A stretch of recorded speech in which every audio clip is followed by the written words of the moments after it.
Olá a todos, sejam bem-vindos ao programa Seu Direito em Pauta, onde você irá aprender um pouco mais sobre os seus direitos e sobre como administrar as suas finanças. Eu sou Elisiane Moreira, apresentadora, advogada e educadora financeira, e hoje eu recebo aqui em nosso estúdio o Dr. Elias Matarassade, que é advogado criminalista, ex-presidente e membro fundador da Abracrim Nacional, Associação Brasileira dos Advogados Criminalistas, ex-presidente e membro fundador da APACRIME, Associação Paranaense dos Advogados Criminalistas, membro da Academia Brasileira de Direito Criminal, membro efetivo do IAB, Instituto dos Advogados Brasileiros, para conversarmos sobre direito de defesa. Seja muito bem-vindo, Dr. Elias Matarassade, um prazer, uma honra tê-lo aqui conosco. Minha colega Elisiane, eu me permito aqui te parabenizar pelo teu trabalho, que tem uma repercussão e uma utilidade social muito grande. Então, é uma honra estar aqui. Muito obrigada. Bom, só pela apresentação, a gente já poderia quase que consumir o primeiro bloco, porque realmente o seu currículo é impressionante. Imagina. Muito bom. Bom, gostaria de começar perguntando sobre quais são os principais direitos de defesa que estão garantidos aí pela nossa Constituição durante um processo penal, doutor. Veja, a amplitude de defesa, ela começa no primeiro degrau, que é no momento em que a pessoa é investigada. O papel do advogado que a pessoa escolhe, e aqui eu faço um alerta, caprichem na escolha, porque tem um ditado que diz assim, advogado criminal, você pode ter a infelicidade de precisar de um e a felicidade de encontrar um, porque muitos dizem e acabam não sendo. Mas começa então nesse primeiro degrau, que é a investigação. O trabalho do advogado na investigação, eu resumo em duas perguntas que ele tem que ter a resposta. A primeira pergunta, isso em qualquer país medianamente organizado juridicamente. A primeira pergunta que se faz para a autoridade, em defesa da pessoa. Qual é a acusação? Você tem que saber exatamente qual é a acusação. Não pode ter divagação. E a segunda pergunta, quais são as provas? E você tem que saber qual é a acusação e saber e analisar, ter acesso às provas. Claro. Qualquer caso que te impeçam ou que não te respondam a estas duas perguntas é violação de direito fundamental. A amplitude de defesa precisa saber exatamente do que a pessoa está sendo acusada e quais são as provas. Claro. Eu creio que este é o principal direito que a pessoa tem, é de acessar a estes dados. Inicia nesse acesso. Na investigação. Aí começa toda um périplo, vamos chamar assim, de, por exemplo, se tiver prisão, então, você fazer o que nós chamamos em nossa equipe de agenda positiva, né? Ou seja, colocar numa petição todas as coisas boas do cliente, primário, não tem antecedentes, residência fixa, enfim, você vai buscar toda aquela parte boa, digamos assim, e também fazer uma análise se aquele crime imputado, ele é passível de responder em liberdade, de resposta em liberdade. Perfeito. E aí começa, então, toda essa magia, digamos assim, da arte da advocacia criminal. Eu não chamo de ciência, porque realmente é uma mística entre arte, de fato. e ciência, porque Perfeito. um erro de estratégia nesse jogo pode custar a liberdade da pessoa, que é um bem que não tem como restituir a ela a perda da liberdade, digamos assim. Então, um dos bens maiores do ser humano depois da vida é a liberdade. É a liberdade. Certamente, perfeito. Para que você possa desfrutar de todos os outros direitos fundamentais, você tem que ter vida e tem que ter liberdade. Perfeito. E como esse direito de defesa, ele é garantido ou se dá em diferentes etapas, então, do processo? Falamos da parte inicial, mas como ele se dá nas demais etapas, doutor? Então, a Constituição fala que as pessoas acusadas têm direito de assistência da família e grifo de advogado. Então a Constituição equiparou advogado à família. A família por quê? Porque a família é o meio de onde ele vem e é o local para onde ele vai voltar depois do cumprimento da pena. Se o objetivo é ressocializar, que aliás é uma utopia essa questão de ressocialização. É uma utopia? É uma utopia, por quê? Porque eu falei aqui, inclusive, numa entrevista sobre direito penitenciário, que digamos que alguém dentro daqueles muros altos diga, olha, eu quero realmente me ressocializar, em que portas eu devo bater aqui? Não tem essa porta.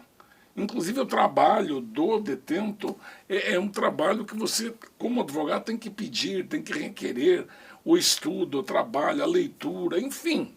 Isso é um tema para talvez retomarmos um dia. Sim. Mas, então, a família é a pessoa que ama... desculpe, a família é o grupo de onde ele vem, ou seja, é o lugar onde existe amor à pessoa acusada. Sim. E o advogado é a defesa técnica. Então nós temos a família e a advocacia. Com essa dupla, nós temos a autodefesa e a defesa técnica.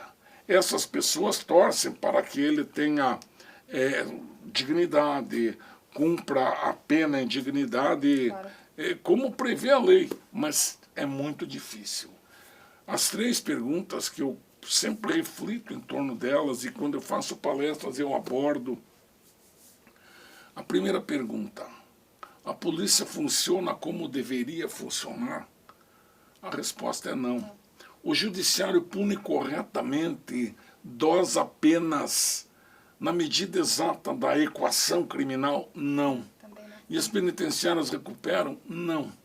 Então nós temos 3 respostas não, que é uma catástrofe. Sim. Para um sistema que a Constituição de 88 idealizou como sendo um sistema de ressocialização ideal. E é quase impossível. Mas tem muita gente que acaba se ressocializando e retomando a vida. Não como uma consequência do sistema, né? Mas Conheço várias pessoas que se recuperaram e seguem aí com seus trabalhos e com suas famílias. Muito bem. E quais são as obrigações, doutor, do advogado de defesa para assegurar que os direitos do réu sejam de fato respeitados? Olha... Que é assunto crítico, né? Pelo que o doutor colocou aqui agora. Assim, a defesa, eu não posso citar nomes, mas eu vou te dar aqui ainda doutor Flávio Lins, que trabalha conosco na nossa equipe. Ele me fez uma ligação dizendo o seguinte, ele sabe aquele preso fulano de tal, que nós pedimos ao juiz há 9 meses para ele ir para uma prisão domiciliar porque ele estava com um problema sério de saúde? Sim, pois é, concederam 9 meses depois, e um dia antes da ligação dele, ele disse para mim, e ontem ele colocou a tornozeleira, e hoje ele faleceu. Então veja, assim, a justiça chega muito depois. E essa questão da criminalidade, a polícia chega depois. O promotor chega muito depois. E a defesa, então, chega depois, ainda que está tudo consumado ali, digamos, nesse quadro acusatório.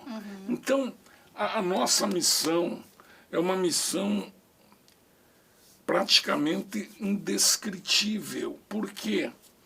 Porque você chega ali, qual é a acusação, quais são as provas, quais são os direitos que essa pessoa tem. Olha, no momento da prisão teve agressão, precisou a polícia usar a força, a pessoa está bem, não está, enfim. E toda uma família que sofre essas consequências do erro, em princípio, daquela pessoa que está presa.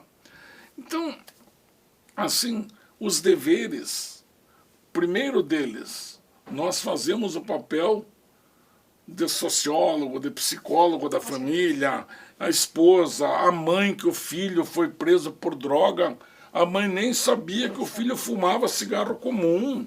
De repente ele é preso porque não tinha dinheiro para comprar, o traficante cooptou.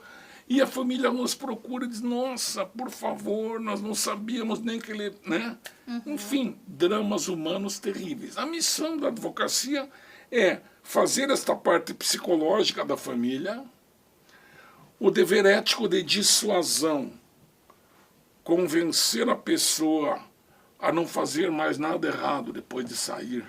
Nós temos esse dever. Isso também seria dever do advogado? Sim, o dever do advogado chamar, ir lá visitar a pessoa e dizer, olha, eu vou resolver, vou tentar te tirar daqui, mas por favor, não volte para cá. Não volte a tua família. Então, Sim. esse dever de dissuadir a pessoa a não andar fora da lei. É uma função social do Eu advogado de defesa penso coletiva. que sim. Eu penso que é uma função primordial. Sim. É como o médico, por exemplo, ele trata da doença da pessoa e convence ela a ter uma vida saudável. Cuidar da saúde, comer melhor e tudo É mais ou menos a comparação assim que eu Uma boa vejo que a analogia. pessoa, nossos audientes, Sim. vão compreender melhor. Claro. É como sendo assim a medicina, só que voltada a esse relacionamento social entre o sistema e as pessoas Muito bom. jurisdicionadas. E como, doutora, a violação do direito de defesa pode impactar o resultado de um julgamento?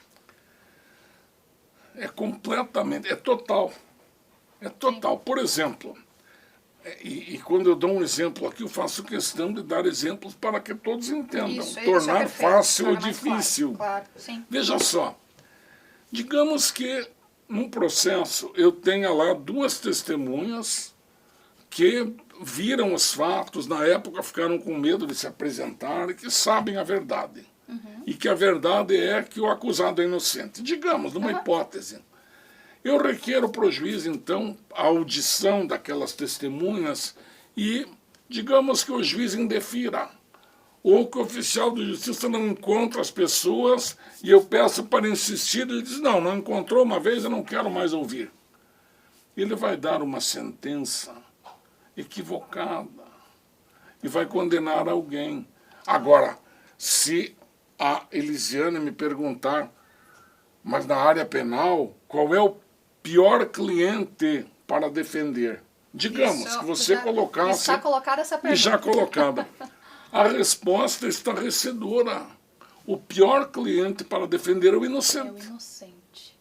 Por quê? Porque eu não falo daquele que praticou um crime, que está negando, porque não tem prova. Não. É do inocente. Eu de falo fato. do inocente de fato mesmo. A pessoa que está presa e que é inocente, e sabe que é inocente. Aí ela olha para você e diz, o que eu estou fazendo aqui? E você está ali se sentindo impotente para resolver aquele problema sem potência, sem instrumento jurídico para resolver aquilo a curto prazo. Depois, alguns anos depois, vem uma decisão dizendo que a pessoa está absolvida, mas daí a pessoa está destruída. Tardia já, né? Então, agora, a família do inocente te cobra muito.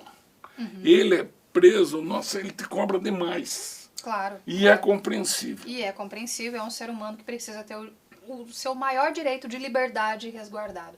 Doutor, a gente vai falar disso já continuando aí no próximo bloco. Inclusive a conversa está realmente muito interessante. O programa Seu Direito em Pauta, volta já.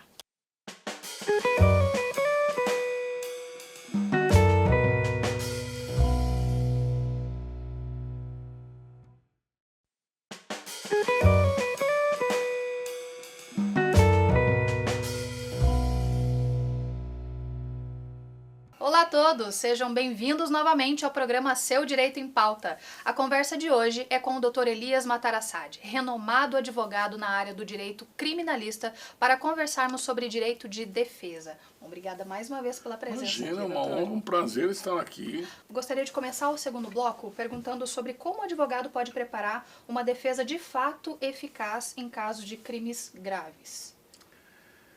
Na verdade, essa divisão grave, não grave, crime é crime. Sim. Né? Sim. Então,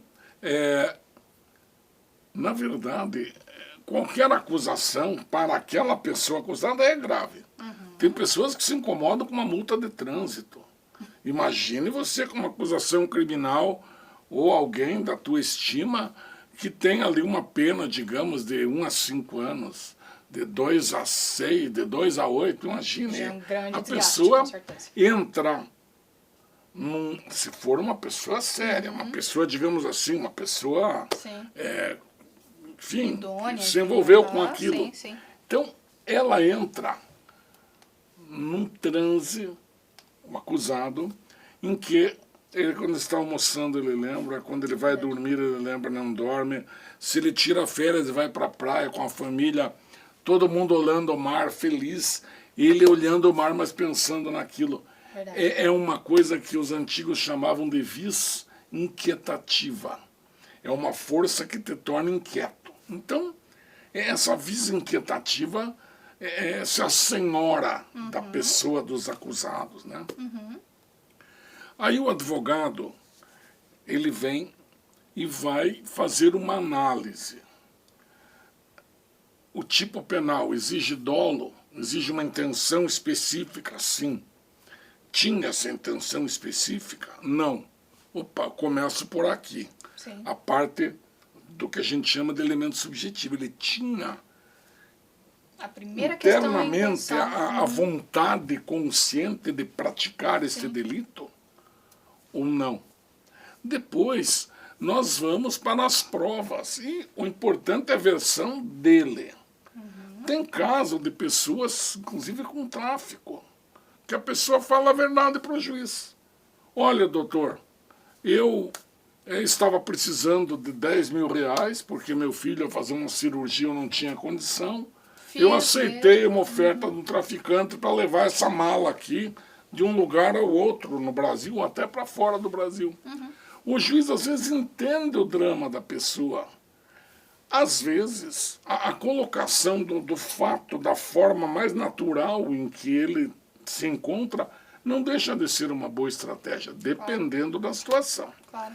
A segunda opção é você buscar desclassificação daquele crime mais grave para um crime menos grave, então. Olha, ele não tinha intenção de participar de um crime desta gravidade. Enfim, as estratégias é cada caso que vai dizer. Agora, a questão dos precedentes. O tribunal daquele estado em que a pessoa está, daquela unidade da federação em que a pessoa está, o tribunal entendeu que num caso semelhante aconteceu isso, desclassificou para um crime menos grave, a gente vai buscar precedentes, enfim.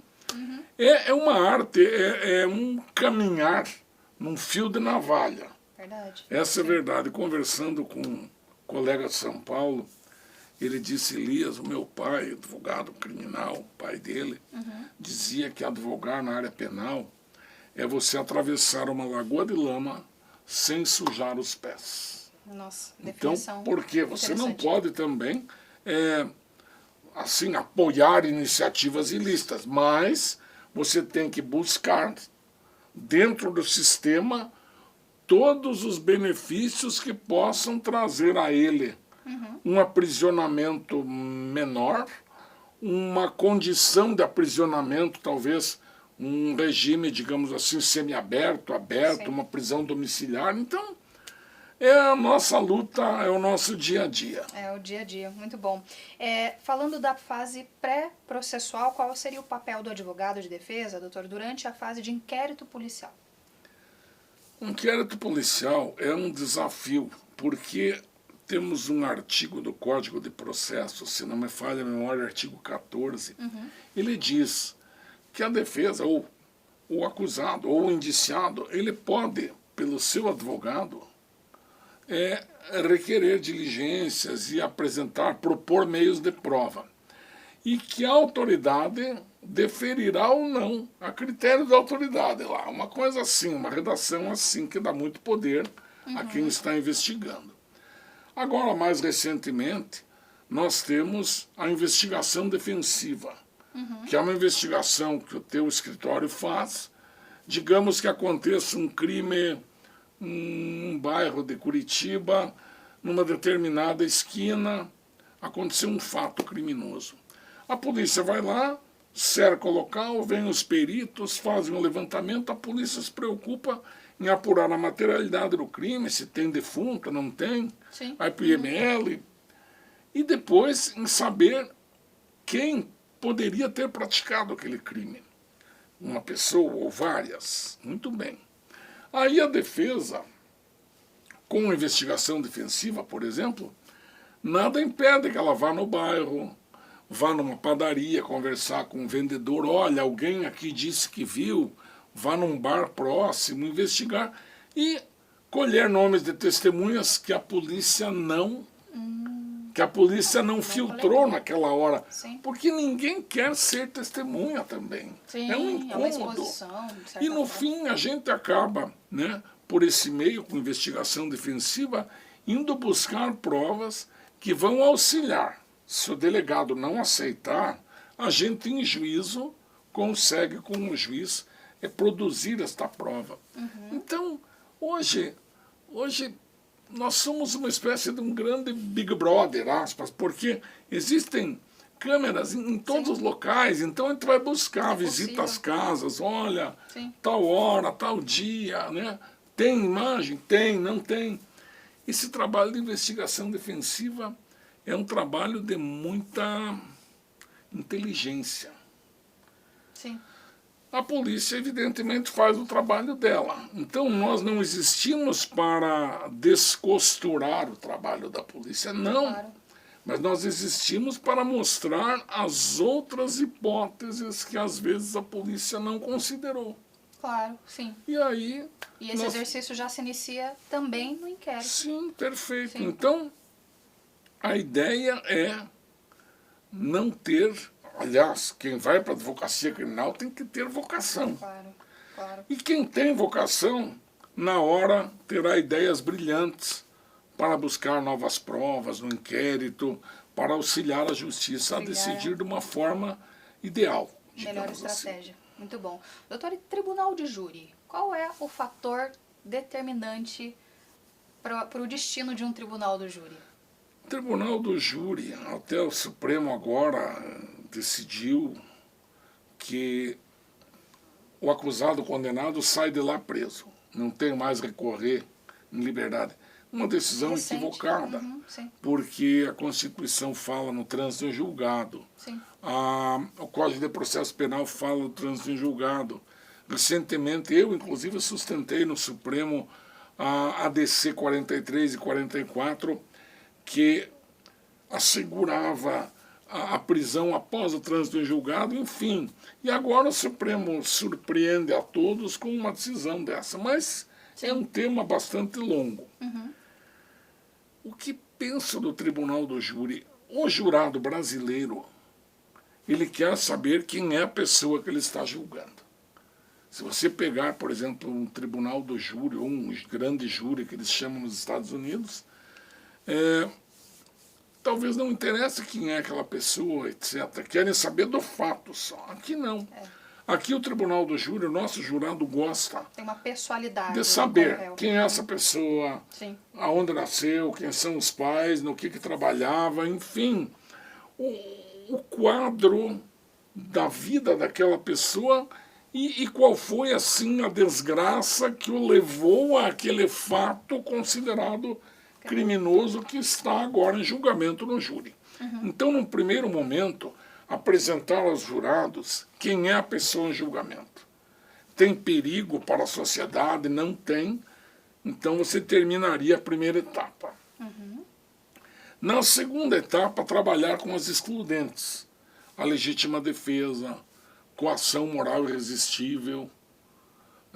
Qual é o exemplo disso? Digamos, alguém vai na casa do gerente do banco, coloca uma faca no pescoço da esposa e diz, olha, gerente, está indo fulano aí no banco, se você não der R$1 milhão para ele, eu vou matar a tua esposa. Sim. Então, ele naquela coação ali, ele desvia um valor para aquela pessoa para salvar a esposa, digamos. Aí, então, as excludentes são legítima defesa, estrito cumprimento do dever legal.